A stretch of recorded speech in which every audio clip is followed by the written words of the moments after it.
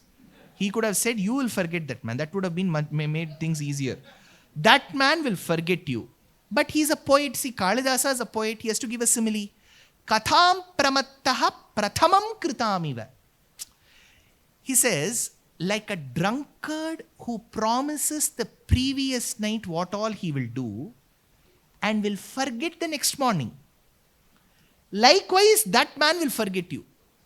Katham pramattaha prathamam kritamiva. Like a drunkard who has forgotten. Had he lived now, he would have chosen a different simile, an election manifesto. So, katham pramattaha prathamam kritamiva. So you will forget. Now, that said, here Hanuman, Sugriva has forgotten. Hanuman goes and reminds. He says, go fulfill your promise. Now the Vanaras have to go in different directions. That is a beautiful portion. I don't know where I can start and finish Ramayanam. Because he gives the entire atlas to us. He says, those going in the east, I'll give you an example. He says, Javadvipe sati chete. Javadvipa, go to the Dvipa. Dvipa means island. Java. So he says it as Yava first. But why did I say Java? Because in Sanskritam, Ya-Ja replaceable aksharams. Yamuna, Jamuna. So Yava, Java. So then he talks about a Flores island where there are shorter elephants which Garuda picked up. That is very close to Papua New Guinea. So, and then he goes till the lions of Libya. Then he goes all the way to the ores of iron. It's a beautiful way Sugriva gives that unfolding of the atlas. Then Hanuman goes to Dakshina Bhagam because our focus is Hanuman. Now imagine Hanuman's situation. Hanuman has been given the task like rest of the Vanaras, Operation Sita. Go find Sita and come. How does Sita look? No profile photo. Her profile is locked. How will Hanuman know? Imagine Hanuman's situation. He comes from a boys only school. Not a co-ed.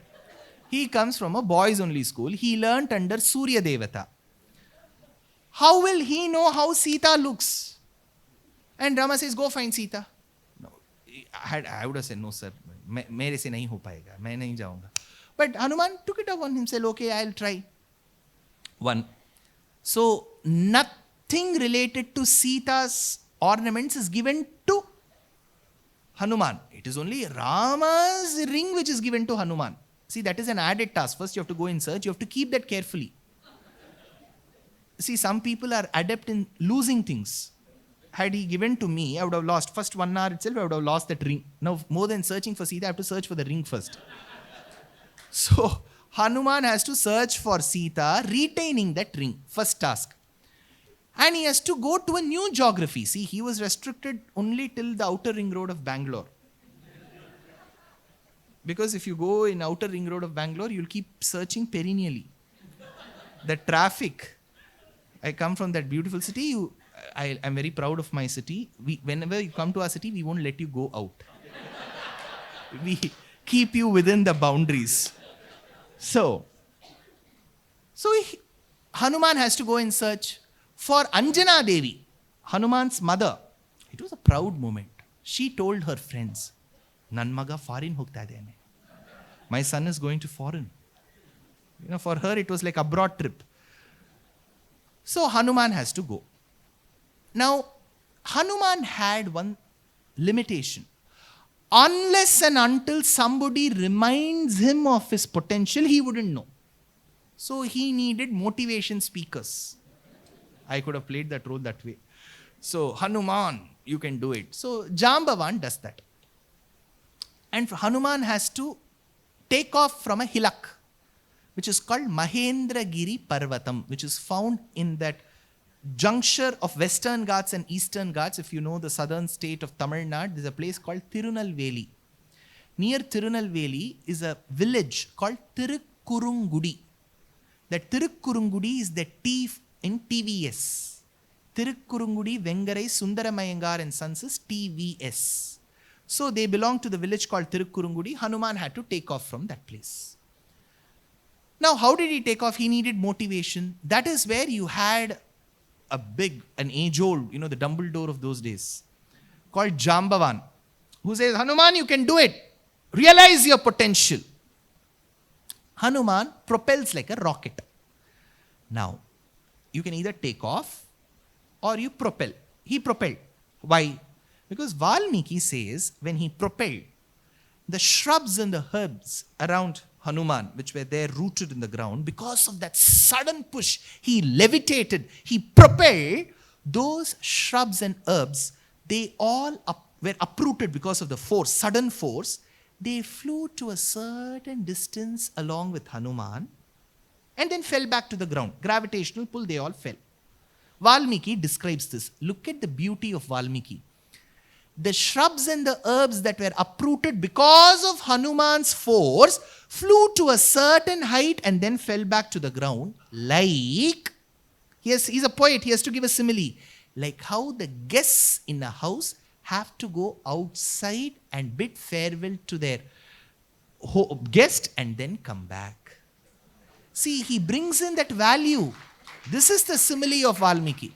Hanuman goes, now there are 3 impediments that he comes across, very prominent impediments. One is a mountain which is not completely submerged into the oceanic waters. It is called Mainaka Parvatam.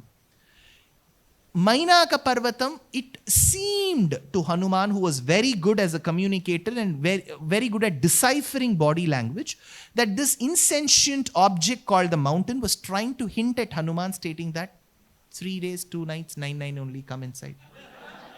It's an offer. Thoda transit mein jao.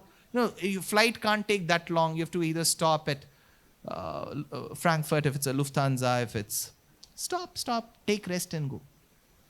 Hanuman realizes that the insentient object is trying to hint rest. You know what he did? He went and placed his hand and embraced one of its peaks and left. Next, he comes across another impediment, an obstacle, called Surasa, which is a poisonous snake. The snake was trying to, because he was trying to levitate, Hanuman, see, this is where we say that Hanuman flew. But there is another theory that he could have swam very fast, because water snakes are prone. So Hanuman, it is there he uses his intellect, Vayuputraha sa buddhiman, to escape the fangs of the snake. How does he do that? He tries to squeeze himself, get inside its mouth and then come out. Sukshma roop dhari se ahi dekhava, bikat roop dhari lank jarava, bhima roop dhari asur sahare, Ramchandra ke kaj savare, laye sajeevan lakhan jiyaye, Shri Raghubir Harashi Urlaye, Raghupati kinhi bahut badai, tum mama priya Bharat samabhai, sahas badan tumaro yash gabe, as kahi Shripati kanth lagabe, Sanakadik Brahmadi Munisa, Narad Sharad Said Aisa, Yam Kuber Digpal Jahate, Kabi Kovid Kahi Sake Kahate,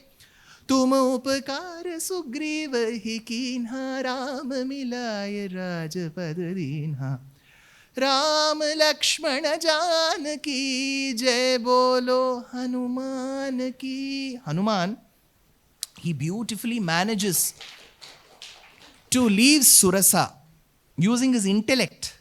And finally, when he tries to reach very close to Lanka, he realizes that somebody is pulling him into, something very iconic of the geographic places that we see is the Bermuda's Triangle. It sucks within. Chayayam grihyamanayam chintayamasa vanaraha. Seafarers, people who fly over waters are actually very adept in knowing which place not to go across. They will avoid certain places. Because you will suddenly get water currents, you will get something that pulls you in, like whirlpools. So Hanuman is being pulled into one such force called Simhika. There it is believed in Ramayanam that he took the name of Rama, whom he had extreme devotion to, and wins over that impediment and comes. So in the middle of the night, he comes across 3 impediments: Mainaka, Parvatam, Surasa, Nagamata, Simhika, Chayagrahi. This is very indicative of life. See, in the 1960s, 70s, 80s, having a government job was like a big thing. Oh, this man is working for the government. They will actually do archana for you. You're working for the government. So, and then slowly when, private sector started opening itself and then you had MNCs come. Today, staying in one job in one company for more than 2 years, there's some problem with that person. एक ही job में 2 साल कैसा है? He's redundant. I think his skill set should be really low because he's been in the same job. But my grandfather served the Imperial Bank, State Bank of India, for 39 years in one place. We can't even fathom. So, this being the state, today startup is the norm. I have a startup, something, this shawl, okay, this thread can be used for therapy sessions. There'll be one small startup for that. Thread therapy. For everything there's a startup. And parents are generally, very protective of their children. They will feel, okay, why does this man want to get into something new? But you can't tell that to you. So the son or daughter will come and say, I'm planning to begin a startup. Fine. Have you done the proper research? Do you think this will yield well? Do you think this will fit good for the matrimony profile? Then the boy or the girl have to convince, no problem, I'm not planning to get married, so it doesn't matter. So the first step is convincing the parents or the kith and kin around you that your idea is good. So the first impediment comes from your own family. That is how Mainaka came as a love impediment. Hanuman won through love. So when an impediment comes through love, use love. So Hanuman said, don't worry, I embrace you. So when somebody says, you are an engineer and you did your fellowship later, and why lectures on Ramayanam? I said, AMA is there to support. So, you always use nice words to convince the first impediment. When your parents say something, you don't reply, how dare you ask? Because she's saying it out of concern. Hanuman used the technique 1. Second will come an obstacle that is trying to test your intellect and skills. Like that Surasa, Nagamata. Hanuman uses buddhi then, intellect. Third will come an impediment which is truly an impediment, really a vengeful one. That time you have to trust in God. When things go beyond your realm of understanding and control, the only thing that can protect you is devotion, is my opinion. I'm not thrusting it upon someone. So, because I also give a lot of lectures in Tamil Nadu. So, I have to be extremely careful. The leaders are not extremely devotional, but their wives are. So, now, that said, Hanuman used these 3. I was telling you, you remember between 6:20 and 6:35 this evening, I was talking about 2,500 shlokas of Balakandam, 4,000 to 6,000 shlokas of Ayodhya Kandam, 2,500 shlokas of Aranya Kandam. You remember? Okay. Because till the end of the lecture, you should remember. It should not become like an engineering semester. Now, you know what is Sundara Kandam? Hanuman begins his sojourn to Lanka in the evening hours. He meets Sita, gives the ring, accepts the Chudamani, and comes next morning before the sun rises. He comes. Less than 14 hours journey of Hanuman is Sundara Kandam. 2,500 verses. Just not even one full day. 14 hours, 2,500 verses. Look at the depth. 1 month of Ayodhya Kandam, 6,000 verses. 14 hours of less than a day, 2,500 verses. So it goes around Hanuman, the character. Because Hanuman is confused. Who is Sita? See, if you go to a flight, the air hostess has the name Veena Surabhi written. Will Sita have that badge? J. Sita, Sita Ram. She won't have that written. How will he find? First, he makes the mistake. He thinks Ravana Patni Mandodari to be Sita. Aspotayamasa Chuchumba Pucham Nananda Chikrida Jagau Jagama Stambhana Roham Nipapata Bhumau Nidarshayam Swam Prakritim Kapinam. Hanuman thinks, oh, this must be Sita. Then he internalizes, will Rama Patni be happily sleeping next to some stranger? This must not be Sita. I have to research. I have searched. I will do the research. So then he goes place after place. He spots a very well-tamed garden called Ashoka Vanika. Being a Vanara, he jumps tree after tree, sits on a tree called Shimshupa Vriksham. There he sees Sita below. How does he know this is Sita? It could be any other lady, right? How does he know? Tarkayamasa Siteti. You know what Valmiki says? Through logical reasoning, Hanuman found out this is Sita. Tarkayamasa. How? When Sita was kidnapped, Sita was wearing a silk sari. Remember, I told you Rama and Lakshmana were wearing Valkalam. Sita was wearing silk. She was not wearing brown color forest dress. She was wearing a beautiful paithani, organza, with some Kalankari prints and some kani to go with it, and a Banarasi brocade at the bottom. So she was absolutely in the best of designers, even if it was not of Sabyasachi.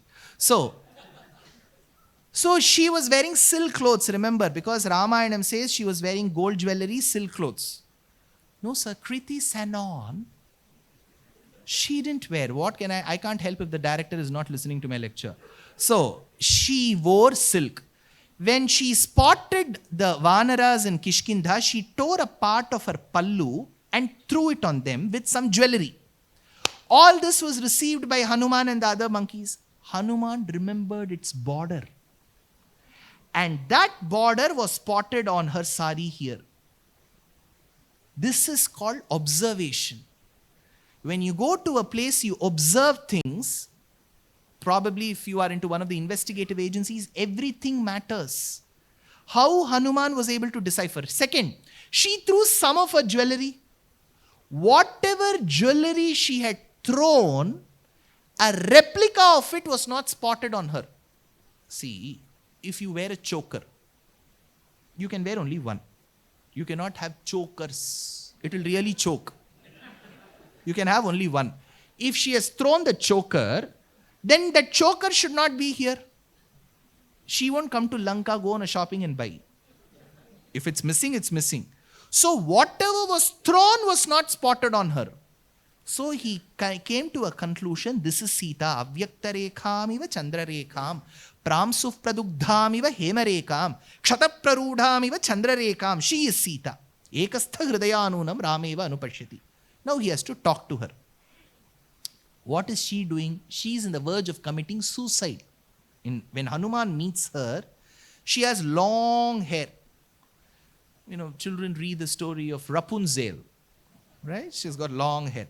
So she ties it all around her neck to the Shimshupa Vriksham's branch, and she's about to commit suicide. It's a very tricky moment for the director, Valmiki, because she's about to hang herself, and Hanuman is seated on the tree. Now Hanuman will be questioned by the agencies, because he's witness to a suicide here.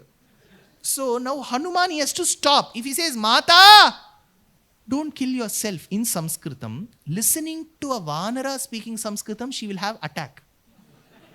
See, in the middle of the night, you imagine some animal talking to you in Sanskritam. She'll get an attack. Now, how will he stop? See, for him, that was a ₹1,000,000 question. How will he stop her? Now, in the middle of the night, when Sita was about to commit suicide, he says, Ikshvaku Vamshav Prabhavaha Ramo Nama Janaishrutaha. There was a great king called Rama. He was the son of Dasharatha. He married Sita. For her, it was like she's about to commit suicide. She's listening to 93.4 FM. ये क्या है?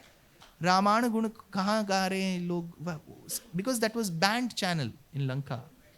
So she's listening to Ramayanam. Then the moment she sees up, Hanuman sees down, he jumps and says, Mata, don't make noise.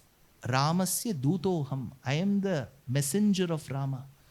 She was waiting all this long for this moment of mirth, happiness. But she is very wary because she didn't check the Aadhaar details of Ravana. When Ravana came as Ravanananda, she should have said, Aadhaar dikhao, pan dikhao, kuch dikhao. She didn't ask. Now she's extremely careful. She says, show your Aadhaar card, show your pan card. When have you filed taxes or not? All this she asks. Hanuman says, see, for Vanaras and all, they don't issue Aadhaar. I have brought something for you, and he shows the ring. That Anguliyakam he shows, which he has stored carefully. You remember? 15 minutes back I said I would have lost. He has stored it. He gives it to Sita. Grihitva prekshamana sa bhartukkara vibhushanam bhartaram iva samprapta janaki mudita bhavat, says Valmiki.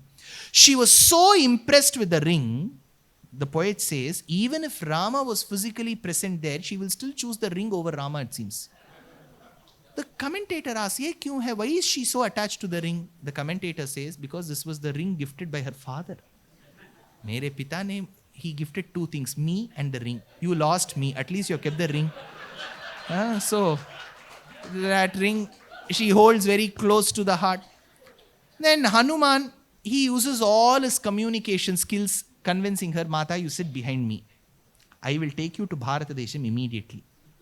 Don't wait for Rama to come and all of that. She says, see, I have no problem. But the biggest problem is, then what purpose does Rama serve as a Kshatriya?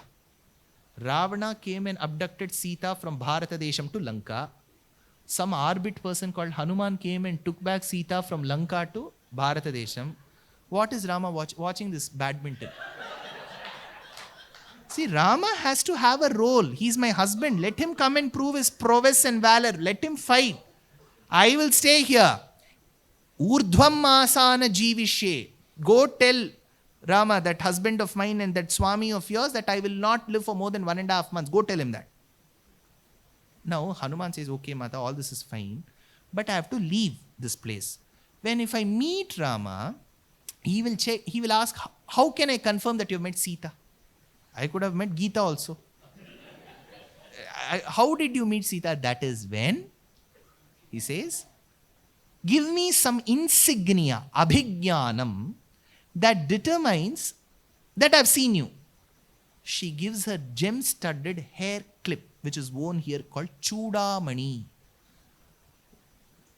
Twadvatat karnanodyat garudurujava sampati vakya protirna nortinadde nagari janakajam vikshadatvanguliyam pradyudya udhyana akshakshapana chanaranaha sodabandaha dashasyam drishtva plushtva chalankam jhatitisa hanuman mauliratnam dadaute. He gives that, takes that mauliratnam, comes all the way from Bharatadesham. Now Hanuman has not come to Bharatadesham completely, he's just on his journey. While he's coming, at that point in time, the other Vanaras have been waiting. What is the outcome? It is like lost over, whether we have won or not, whether Hanuman has seen or not. That time there is a garjana of Hanuman. Hanuman gives an uproar. That uproar is so strong that Jambavan looks at the other Vanaras and says, Hanuman has seen Sita. See, Hanuman has not yet informed that I have seen Sita. His tone and tenor, look at that way. I'm sure you're all parents, grandparents. You will have children who are writing competitive exams. I'm sure all of you would have given competitive exams. When you come back home, your father or mother wouldn't want you to explain that 160 questions, 40 of logic, 40 of this thing. They will look at your face. How did it go? That means you have to pay the fees again. That's all. See, you don't have to explain, oh, I answered 16 in logic and 16 in analytical thinking and 30 in grammar, nothing. That is enough. That tone, that body language, the way you say things. 2 hours later, after a lecture such as this, you go out and somebody just walks in. Oh, I thought the lecture was at 8. How did the lecture go? You wouldn't say that, but you know that the tone. So Hanuman's Garjana was enough for Jambavan and the other Vanaras to decipher and conclude that Hanuman has seen Sita.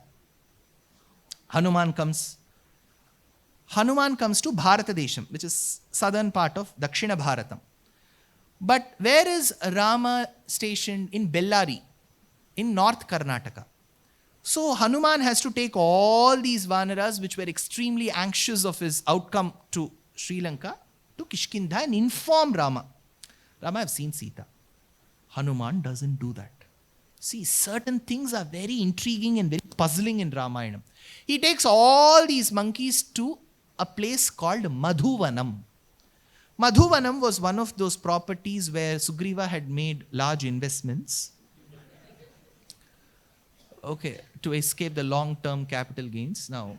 So that was a vineyard where grapes were cultivated and fermented. So grapes, dates, all this is found in Ramayana Balakandam, Karjuranam. So they use date molasses to create fermented liquor, fermented drink.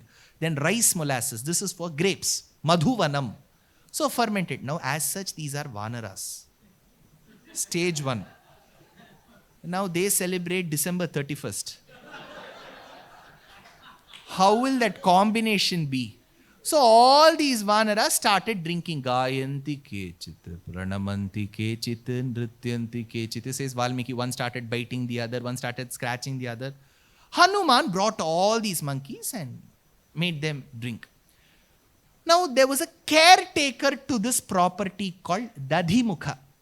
He was the uncle to Sugriva. So where he tries stopping the monkeys from creating a havoc.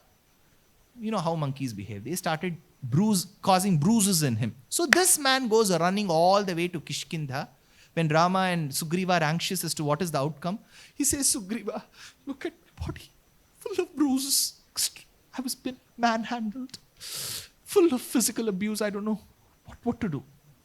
What should Sugriva do? Immediately get first aid, give him TT, tetanus and all of this. You know what Sugriva does? He turns to Rama and says, Hanuman has seen Sita. Rama was confused. What is the connection between your uncle getting bruises and Hanuman seeing Sita? Without reason, Hanuman will not party. So, Hanuman has seen Sita. Okay. Now, Hanuman now takes all these monkeys which are in a very dilapidated state. You know, they can't even walk. They all come. Question. Why did Hanuman do this? Because the Vanaras were so attached to Rama, like how Hanuman was, that if Hanuman has seen Sita, each of the monkeys thought they have seen Sita. So they were in that excited state. So had he brought all of them here, in excitement, they would have caused havoc in Bellari. So he has to cause the defizz. He had to bring that speed down. That's why we have speed breakers, right? So this Madhuvanam was a speed breaker in their excitement. So Hanuman thought he didn't drink. He just let the others drink. So that he can convey the news patiently when these people have gone back home. Now Hanuman comes. Look at the way Hanuman conveys. See, for Hanuman, this is his first foreign trip. I'm sure those of you who have flown for the first time, the first flight, first destination will always be etched to your memories. You would want to unstaple those memories at some point in time. So you would, the first flight, if you remember, as I absolutely remember in class 7 or something, I took my first flight at that point in time when Air India was flying at the right time. So Air India took off at the right time. And, I came back home and then went to my school and I gave half an hour description to my friends. You know what? You'll always add those extra elements. Even if the flight took off normally, you would want to say, there were 4 wings and then about, all these things. All that is, that's a part of your childhood. You wouldn't want to be a great Maharishi. Jivatma is there in everyone. You wouldn't want to say all these philosophy, right? You're a little boy and you will always want to say the flight took me off. So Hanuman, it was the first foreign trip. He levitated towards Lanka and then returned. He had every right and opportunity to delineate his flying process. He could have said, I just went to Tirukkurungudi. What an experience it was. Those green lawns and meadows that were just enveloping the mountains, that were throwing fluorescence from all sides, looked as if the flowers of all these flowers, the scarlet pimpernels, were just falling by the slopes. And there I could see the waters that were looking turquoise blue. It reminded me of Mauritius and Seychelles. And then I took off and, what a grand entry that he could have said. He didn't say anything. Drishta Sita. Saw Sita. This is what a communicator does. Convey what is required for that situation. Now he says, Drishta Sita. Drishta is verb. Saw. To see is the verb. Saw is the past participle. You remember chapter 3 of Wren and Martin. So to see becomes saw. So saw Sita. So he puts the verb first. Generally, in sentence patterns, if you have to be grammatically right, you should say, I saw Sita. 1. Or if you don't want to use I, you will say Sita was seen. Correct? You wouldn't say saw Sita. Did you drink milk? Yes, I drank milk. Nobody would begin the word with a verb. Drank milk and then I came. It becomes very poetic. Drishta Sita. Why did he do that? Because in grammar, it is called Ayoga Vyavachedam and Anyayoga Vyavachedam. For example, if Rama had sent Hanuman to go in search of Sita, Gita, Vani, Rani, 4 women, and Hanuman was able to spot only Sita, not Gita, not Vani, not Rani, then he should say Sita was seen. Which means Gita was not seen, Vani was not seen, Rani was not seen.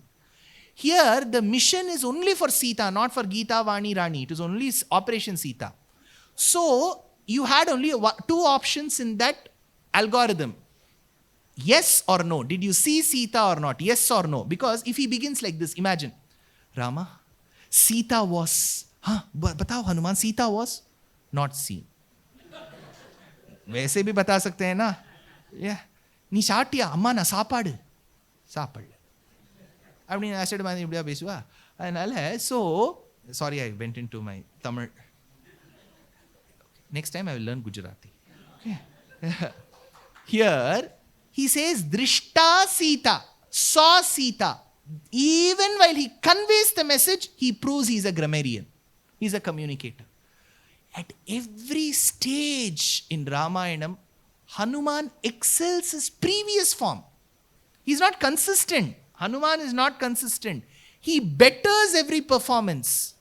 That is Hanuman.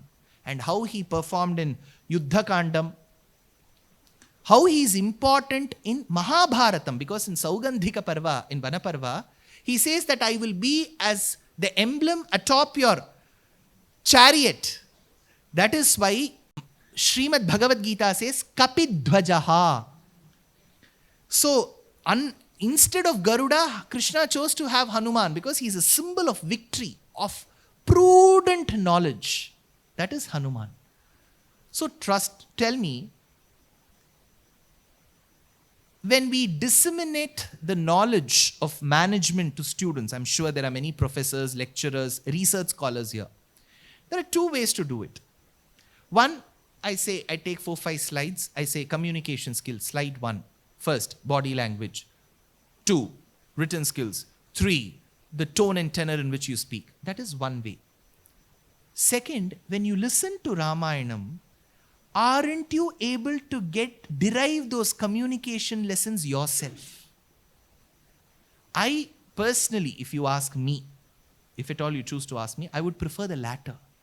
When something is narrated to us, those skills as listeners, we ourselves can derive. We don't need to go through those 3 points of chapter 7 in communication skills, because we can guess from Hanuman what all did you learn? How to speak, what sentences to speak, how the patterns of sentences should be, what words to use, what not to use, what questions to ask, what not questions to ask, how to use his body language to deliver.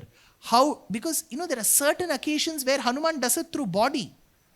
When Rama wants to convey his happiness to Hanuman, he does nothing. Apara, paravara, parikha, parivrita, parapura, parasrita, davadahana, javana, pavana, bhava, kapivara, parishvanga bhavita, sarvasvadana. He gives a tight, heartfelt embrace.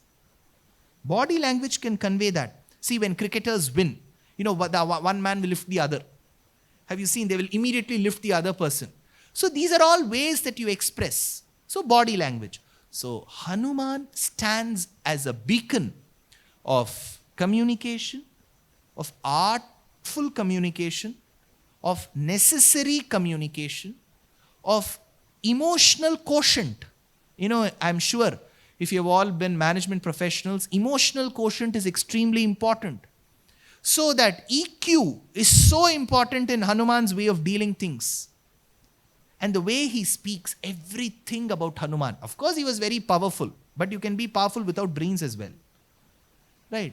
He was powerful with brains. And last of all, Hanuman was a later acquired name. It was not the name that he was christened with. He was named at his birth. Because Hanu means this portion is called Hanu. This lower jaw is called Hanu. Hanuman means that one whose Hanu is damaged. In Hanuman's life history, we come across at an early stage where a lightning had struck, where Vajrayudham had struck. So there was an accident that he had come across as a young boy. So he had Hanu. So he was called Hanuman. No mother will call the boy born to her as Hanuman, the one with a fractured lower jaw. Nobody would want to christen. What was his name? Anjaneya. Anjana Sutta Anjaneya. Not the name, because anybody, even if I was the son of Anjana, I will be called Anjaneya. What was his name? Sundara. Hanuman's original name was Sundara. That is why that Kandam itself is called Sundara Kandam. Sundare Sundari Sita, Sundare Sundari Katha, Sundare Sundari Lanka, Sundare Kimna Sundaram, Sundare Sundari Sita, Akshatam Marute Mukhat, Shrutva Khrishtaha, Tathaivastu, Saramaha, Satatam Hridi, says Nagesha Bhatta, the commentator in his commentary called Tilaka, 400 years back. The beautiful, the handsome Rama, Sundara Rama, sent the Sundara message that I am there to rescue you to Sundari Sita, housed in Sundari Lanka, through a character called Sundara in a Sundara fashion. So it is called Sundara Kandam. So how beautiful is Hanuman, who incorporates beauty and imbibes beauty in every dimension of his.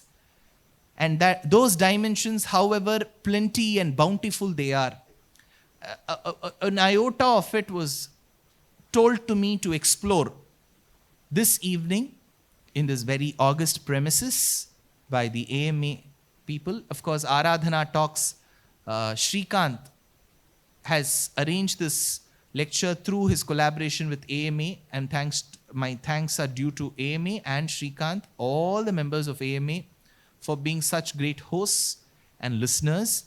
And of course, to the audience on such a beautiful Sunday evening in the Kshetram of Karnavati. There is much more to learn, there's much more to explore. I'm just reminded of these words, and miles to go before I sleep. Before we shed our mortal coils, there is so much that we need to know, there is so much that we can know. There is so much to know, there's so much we can know. But the intent is what is very important. How we manage time is our art, and how we can learn so much. So, recently this year, HarperCollins, a publisher, published the first volume of my writing called Ramayanam, Volume 1 in English. It has 108 chapters covering Balakandam, Ayodhya Kandam, and one section of Uttarakandam. It is written in English, simple English, imbibing all the details of the commentaries. It's written in a fashion that can engage people across all ages. I'm sure if you have children, grandchildren, daughters-in-law, sons-in-law, people across ages can read the book. It also carries 120 illustrations of various sculptures related to the Ramayana across the country and Southeast Asia. So this book is available outside. HarperCollins has kept a stall. I'm sure you can buy the book for your own self, present it to your own self. And one additional thing is my trust, the trust that I manage called Deshika Daya Trust, is conducting a written aptitude test based on the book on the 22nd of June 2025. You still have 7-8 months left. It's a written aptitude test called Ramayana Pariksha, RAP. And this is being conducted. So we'll have, as of now, we have 1,000 students who have registered across the world for this. And when I say students, not college going, school going, anybody, people above 80 have registered. They said, I will take up this task. I will read the book and I'll answer. So it'll have 160 questions, 60 minutes. And I will be designing those questions. Take this up. I'm sure in the next 6-7 months, you will get immersed in Ramayanam. Ramayanam should just not be, time pass.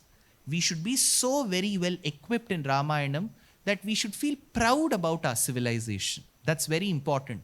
And nothing can make you feel that pride as much as what knowledge does. Knowledge, jnanam, paramam, balam. The biggest power that one can feel confident is only through knowledge. The more you read, the more you understand, that gives you confidence. Nothing else can boost your confidence as much as knowledge. And knowledge doesn't come for free. You will have to work towards it. You will have to seek, go behind Saraswati, and she will come towards you. So one such baby step is the Ramayana Pustakam outside. Thank you once again. I'm sure there's going to be a question and answer session. So that has been timed for 5 minutes. So whoever is going to ask, please ask succinctly. I will try to give a very quick answer, and then you're free to go have your dinner of fafda, khandvi, thepla, and chunda. Thank you. Kavitarkika Simhaya Kalyana Gunashaline Srimate Venkateshaya Vedanta Gurave Namaha.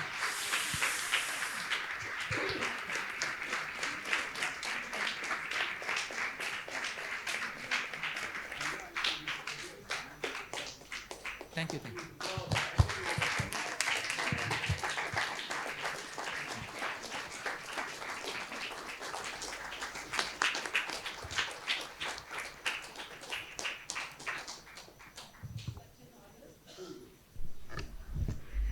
Such an honor to stand before, alongside Swamiji and with this august audience. So we are left with a few minutes for question and answer, questions if any. So the volunteers, can you please go that side? There's one.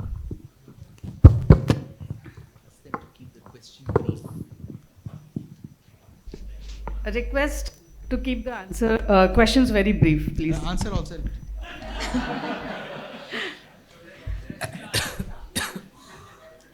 Any questions? Yes, sir. So here, I just want to ask that how to engage kids in our Sanatan Dharma and its values, because as a young parents and all around social media and all that, we are not getting exact way how to engage them and give our values exactly. Means we are trying but not coping up. I'm sure as aspiring parents, as well-wishers for your own children, you'll do the best for them. Whatever you're doing is very good.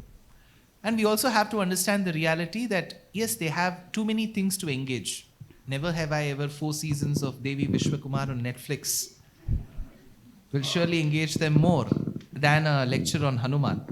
But that said, the easiest way is when parents become role models for their children. See, I'm sure many parents say, read. My dear son, I've got you Ramayanam, read. Good thought. But show them how to read. You read. When children see parents reading, automatically they think this is something that even I have to do. You tell your children sing, prarthana karo, shloka kaho, bolo, ucharan karo. Then you recite Vishnu Sahasranama.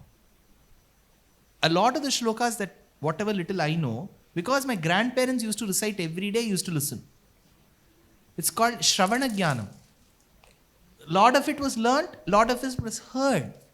So parents, and I would always suggest, get partly to that old system where there are smaller joint families. Smaller. I'm not telling a family of 40 members, but at least have grandparents of both sides along. You learn a lot, because I always say grandparents are mature parents. They know much more. They've seen better part of their life.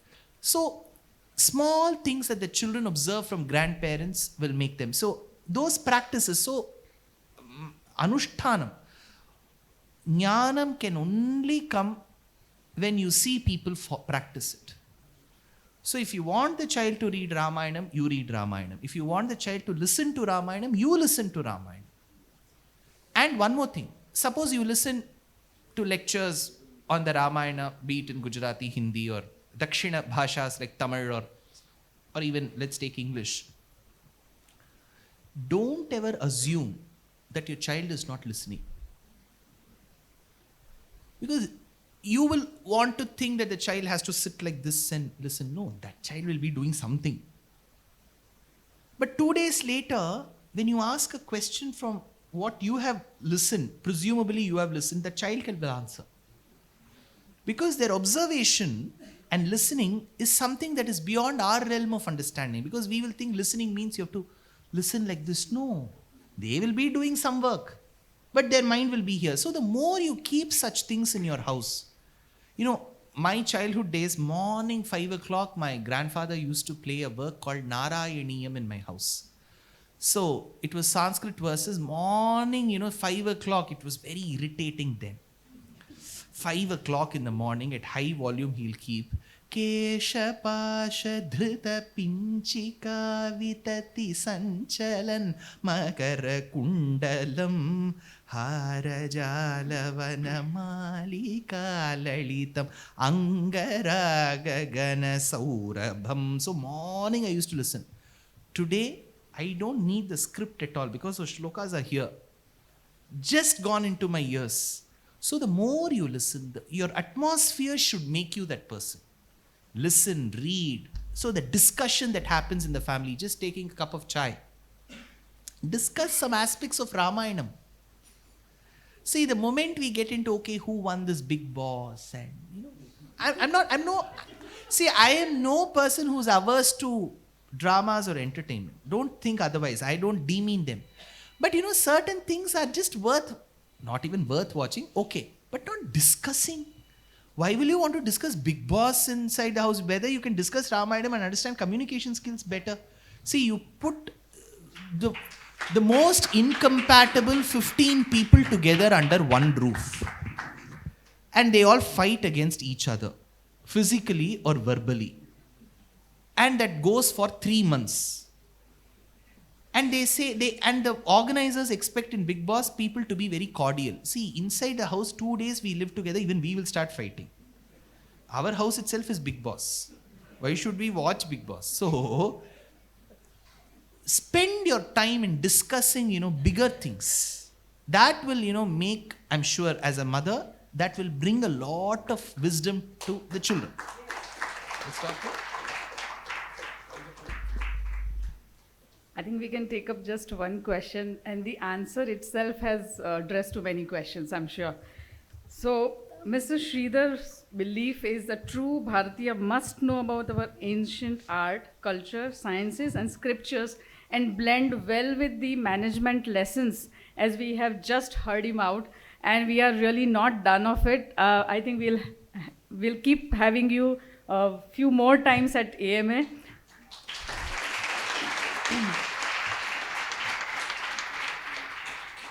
So with deep gratitude, I thank you so much, Dushyanth. And it was a pleasure to have you. Ahmedabad will kind of remember this for quite long time.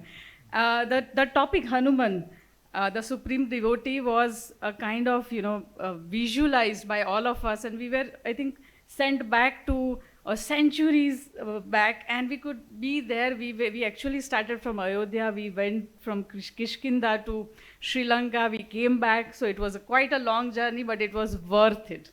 Thank you so much once again. The management lessons we have learned in connect with this Ramayana was awful. I mean, I'm short of my words. Again, this will kind of rekindle all the times alongside our formal management lessons. Thank you so much once again. And this thanks is from the entire organizing committee. A special thanks to Mr. Srikanth Iyer, who has been quite instrumental in bringing Dushyantji here.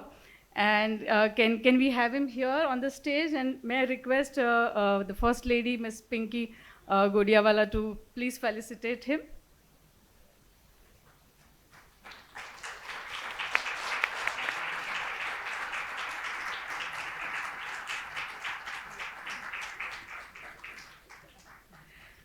And as we conclude, let's carry forward the wisdom shared, reflecting on how we can incorporate in our daily lives and our future dreams. We must preserve this knowledge which is shared today, and we need to work on it. We need to read more. We need to reflect more on all the work done. We would also, as Swamiji has just mentioned, we kindly have the visit the book display which is there, and have one for you, gift yourself as well as to your family and loved ones. And also let us have a gesture as a support to all the work being done as the initiative started by Swamiji. Thank you once again. Thank you being such a good audience. Thank you so much. Have a great evening. Namaste.